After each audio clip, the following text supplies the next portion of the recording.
Dalam nama Bapa dan Putra dan Roh Kudus. Amin.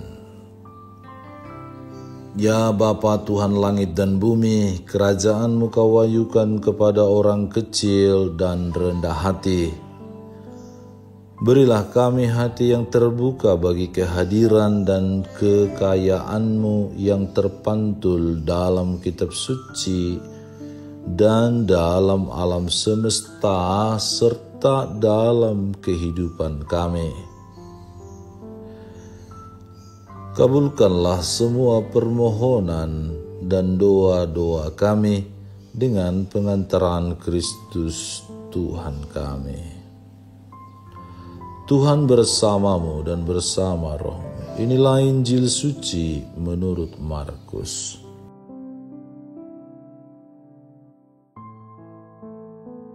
Sekali peristiwa, Yesus berangkat dari situ dan tiba di tempat asalnya, sedang murid-muridnya mengikuti Dia.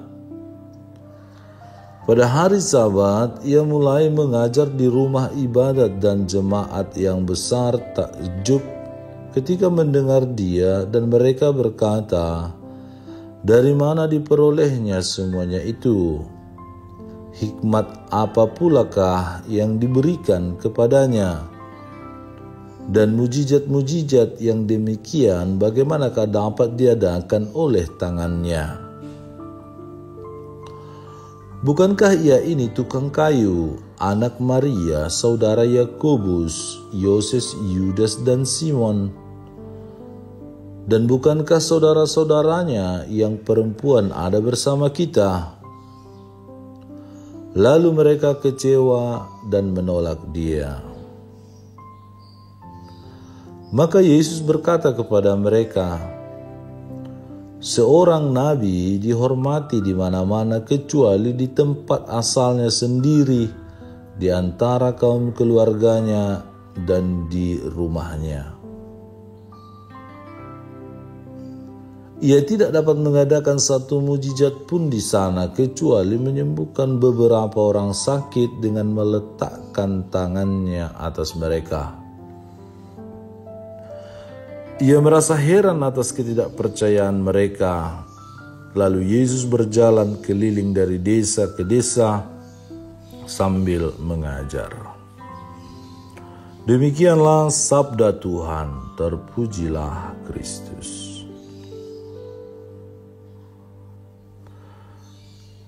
Saudara dan saudari terkasih dalam Kristus Yesus, hari ini gereja kita memperingati Santa Agatha. Ia lahir pada tahun 231 Masehi di Italia. Ia adalah wanita yang memiliki paras yang cantik dan rupawan. Kecantikannya membuat gubernur Romawi terpesona dan ingin menjadikannya sebagai istrinya.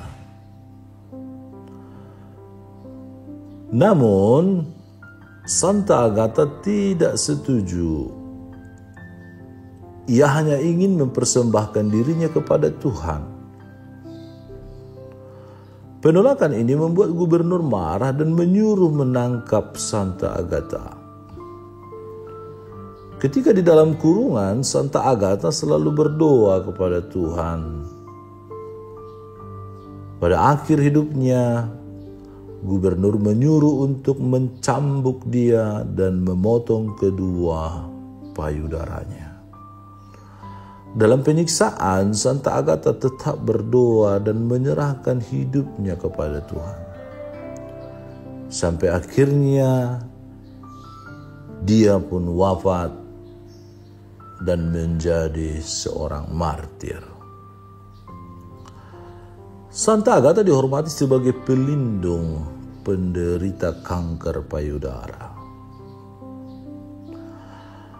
Saudara-saudari terkasih,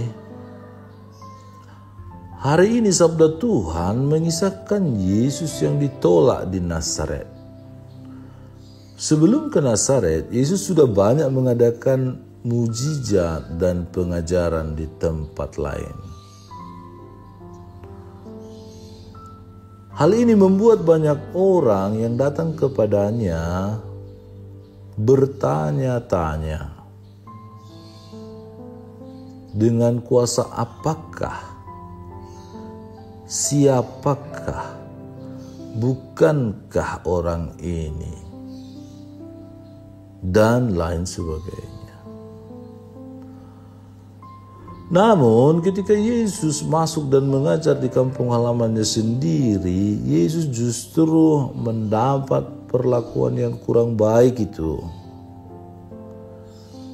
Orang sekampungnya justru mempertanyakan latar belakang Yesus.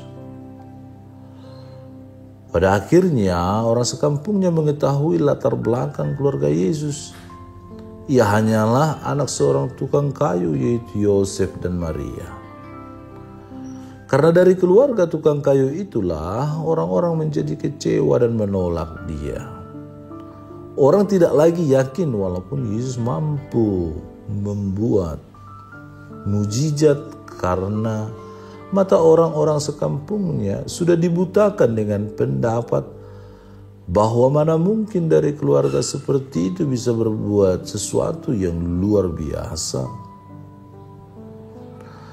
Pikiran orang sekampung Yesus sudah dibutakan dengan pikirannya sendiri sehingga tidak lagi mampu melihat kebaikan yang dikerjakan, yang diwartakan oleh Yesus.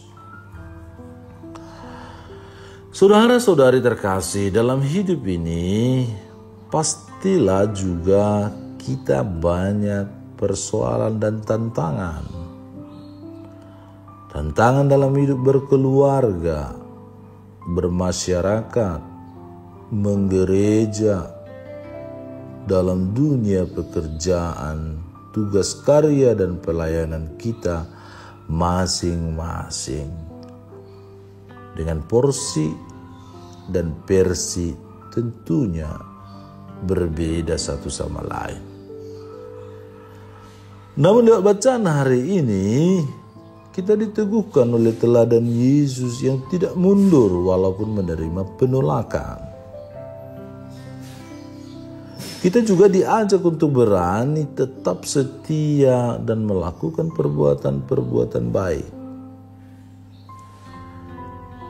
Kita yakin orang yang setia dan percaya akan dimampukan oleh Tuhan dalam menghadapi berbagai macam tantangan dan persoalan, kebencian dan penolakan, penyepelean dan niat-niat jahat orang terhadap diri kita.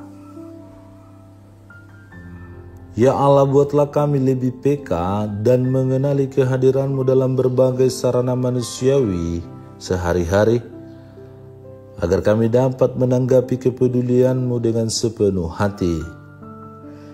Jadikanlah kami lebih peka menangkap isi pengajaran yang berasal daripada-Mu. Semoga kami menjadi pribadi-pribadi yang mampu melihat keajaiban, mujizat, karya pewartaan dan kerajaan-Mu yang telah Engkau wahyukan dan wujud nyatakan. Dan semoga kami mampu menjadi saksi-Mu dalam kehidupan kami. Sebab Engkaulah Tuhan dan pengantara kami. Amin. Allah Bapa kami, penuntun kehidupan, Engkau telah menuntun Abraham menuju tanah terjanji.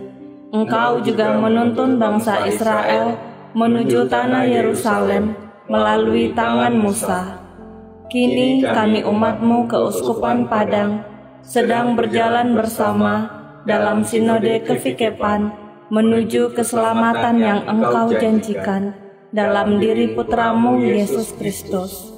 Tuntunlah peziarahan hidup kami dengan kuasa Roh Kudus-Mu, agar kami tetap tabah, sabar dan setia menghadapi kesulitan dan tantangan hidup.